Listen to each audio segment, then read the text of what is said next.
This video is going to be a film study look at the Ravens' short yardage / goal line offense that they've employed since Todd Monken became the offensive coordinator in 2023. In the 1 year plus since he's been there, the Ravens are converting 60% plus the red zone opportunities into touchdowns. Why do I mention that? Greg Roman's last year in Baltimore, 2022, a very talented football team, short-circuited by injuries, obviously, finished at 44% red zone touchdown percentage. Bottom 2 or 3 teams in the NFL. I think it was 30th, maybe 29th. Ravens offense was known for getting into the red zone, settling for field goals. Todd Monken shows up, and for various reasons, that dynamic is totally flipped. In fact, I think they were 9 of 11 to start the 2023 season in terms of touchdowns inside the red zone, something that we thought would be unsustainable. They're on the same track in some ways as their 2020 stats, at least so far in 2024. 3 of 5, 60% touchdown to red zone opportunities. Ravens are also 11th in the league in scoring at this point in time, almost 24 points per game after being almost 28 in 2023. We're going to get the film started, and I'm going to talk about some of the concepts that Todd Monken relies on inside the red zone or short yardage situations. And I'm kind of stretching the meaning of the One Play Wednesday platform that I'm trying to push out every Wednesday, where I look at single plays across the NFL, generally going to focus these out on Ravens, Lions, and Seahawks plays.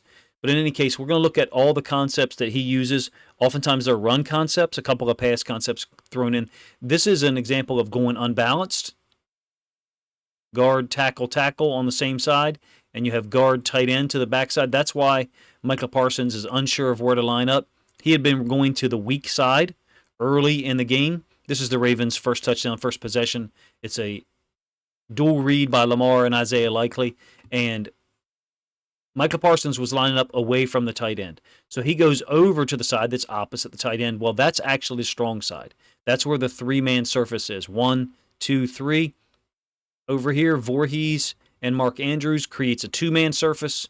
Likely is going on the dual read concept with Lamar. They're reading Parsons, who's kind of frozen, goes with Derrick Henry on the fake. Lamar keeps it around the edge for 9 yards. Why do I use that play to introduce it? Well, it's the most recent iteration of it. Of course, the ball is on the 9. But when he gets inside the red zone, or when he's facing a short yardage opportunity, Todd Monken likes to go unbalanced. Or he has certain plays that he utilizes that, in my opinion, still operate out of an unbalanced concept. So basically, you're outnumbering the defense at the point of attack. This is his pin-pull-pitch concept that he brought to Baltimore last year, where you're pinning down on the defensive end. Usually it's Ricard pulling to the exterior of the offensive formation and a pulling lineman. In this case, it's the right tackle. You get a pitch, whether it's out of the shotgun or under center. In this case, Lamar opens with the jet, pitches it to Justice Hill. They're able to convert a 3rd and 1, week 1 against the Chiefs with a 3-yard gain by Justice Hill. They've utilized the unbalanced so much with the pin-pull-pitch concept that Lamar Jackson has benefited in the last couple of years in multiple instances of being, 2 instances at least, of being able to throw touchdowns in these situations. This is 2nd and goal from the 8. And I think that's what I really like about what he does, utilizing the unbalanced set in such a public manner, meaning this is obvious. Everyone can see it.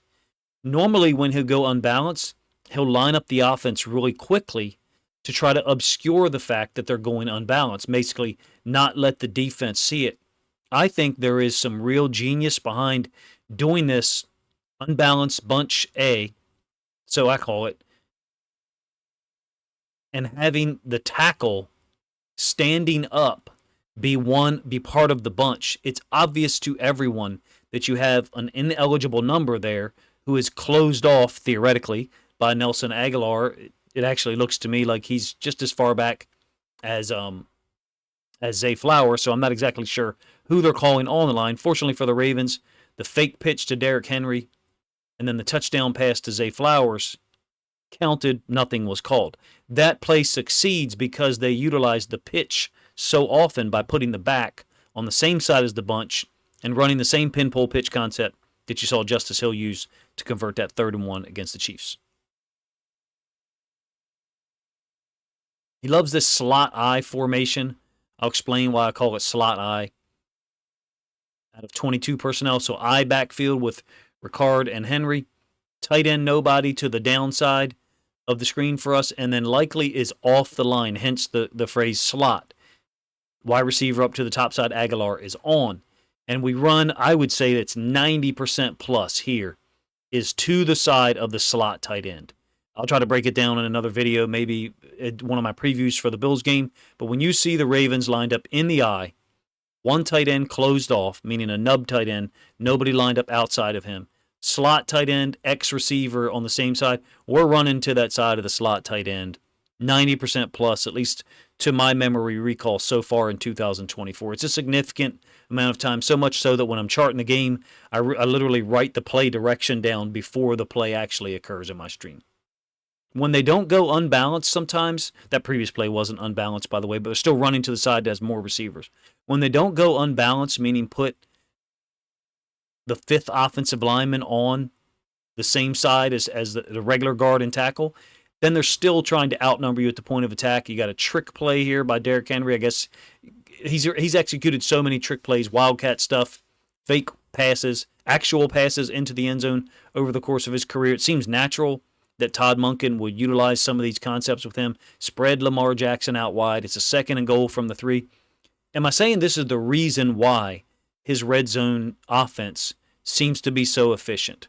I think it's part of it. I think they keep the defense off balance, number one. Number two, I think Todd Monken keeps these concepts in his pocket until such time that they get a short yardage situation or get down to the goal line. One thing or one element to run in power so much in the last couple of years in these situations is, and you saw this a little bit on one of the plays earlier. Again, you'll notice that Ravens line up quick, pretty much no count, first sound, go. Is one of the elements that I've noticed is on these power schemes, Tyler Linderbaum sometimes has trouble with the larger defensive tackles kind of bowing him back a little bit, and then the pulling guard has to wrap a little bit further behind, has to kind of bow his own path back to get around Linderbaum. You saw that dynamic a little bit earlier on one of the plays that I showed you, and this one here, Simpson from last year. It's an unsuccessful play, obviously. Simpson's foot almost gets caught up with Linderbaum, so that's one of the concerns, and I think one of the reasons why sometimes you see really tight splits on the right side with the guard and the center when it's Linderbaum. Another example of Monken just running to the side that has more receivers, and now there's no receivers on the field per se, except for Nelson Aguilar up top. When I say receivers, I mean eligible players. So you've got an eligible tight end, eligible receiver, Aguilar, eligible tight end. So running to the side that has the most eligible receivers is just something that Todd Monken does. It's a numerical concept. I'm going to try to outnumber you at the point of attack. Morgan Moses actually absolutely whiffs on the down block here on the defensive tackle. He's going to get in the backfield and disrupt it. Simultaneous to that, likely I think takes a bad angle back here on Mack, who stems inside and becomes the second player there. If we're able to get those two blocks handled, probably have a touchdown to Justice Hill last year against the Chargers.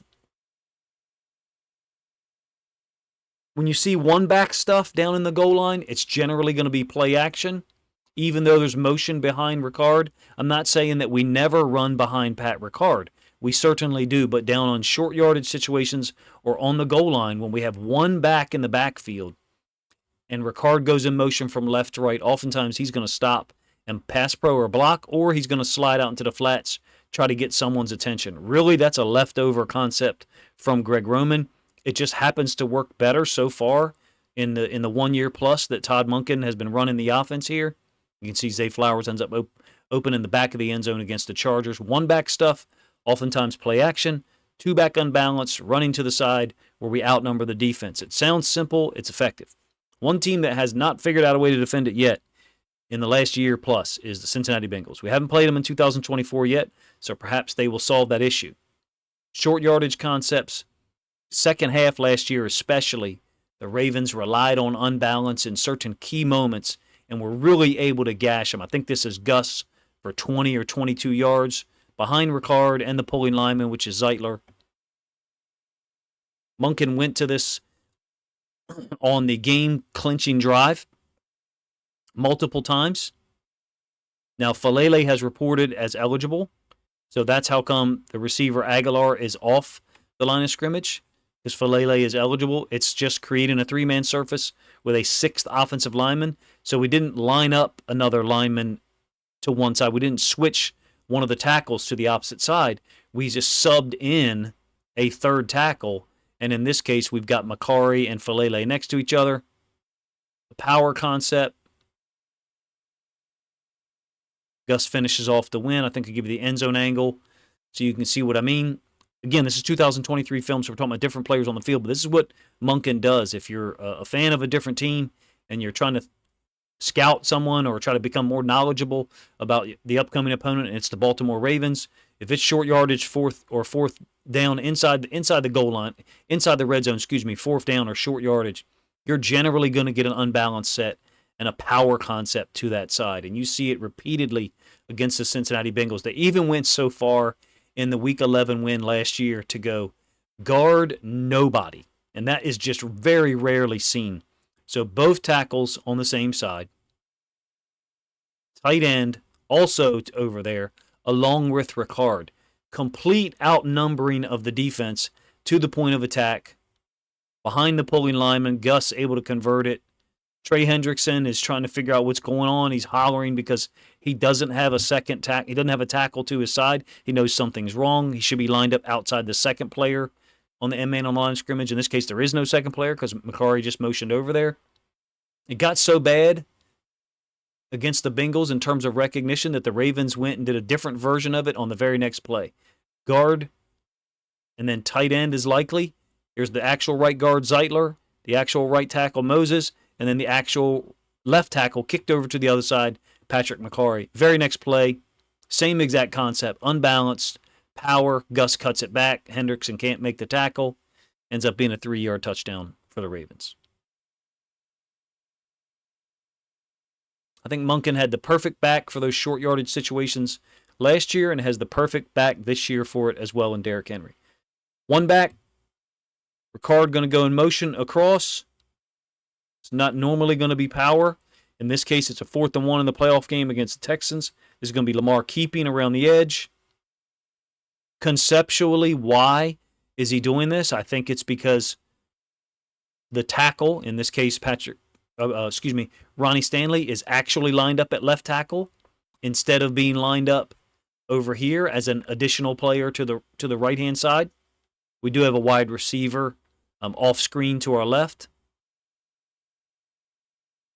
Again, it's Aguilar, so there's a key for you, whether it's a 6th offensive lineman on the field, but if you've got 22 personnel and Aguilar is the only player, it's a perhaps fourth and short situation or short yardage, or we're inside the 5, inside the 10, you're looking at power concepts, you're looking at play action if it's one back, potentially a boot like this. Finally, probably my favorite Todd Monken play inside the red zone. You really only see this run in certain parts of the field. Why? There's no reason to run this play, this sweep pass or QB sweep pass. There's no reason to run this back on your own 50 because you want to score. Derek Stingley seems to be aware of it. He's playing Isaiah Likely. This is during the playoff win. Obviously, it's a 2nd and 1. Threatening the sweep with the quarterback. It's the path that is the giveaway, I guess. Additional to that, it's the formation. Bunch A, quarterback out here to the edge. We're not running QB sweep with Lamar. We do have run plays with Lamar. I've shown you a couple of them. The boot just a moment ago on the 4th and 1 earlier in this game. The dual read against the Cowboys that we utilized to great effect, including capping the first drive with the 9-yard touchdown run. But we do not run quarterback sweep at a bunch right A. This is sweep pass. 100% of the time, when Lamar and the running back take that path to the bunch side, that's what you're going to get. I think the Texans had an idea that that's what was coming. I think they were actually trying to communicate it pre-snap, but they were just unable to get good coverage on Likely such that he wasn't able to elevate over the top of Stingley, who actually was there to defend. Last one, goal line or short yardage situation if you get pistol, or in fact, in this case, diamond. So the Ravens' road win on Christmas night, I believe Christmas night last year against the 49ers. Pistol option, the dual read concept, easy for Gus. Looks easy for Gus, let's put it that way. Not easy for Likely. So you do get a really nice down block Falele at right tackle here on this defensive tackle. And when you get the end zone angle, you'll see what I'm talking about. This is the read man, Bosa. Lamar and Likely are both reading him.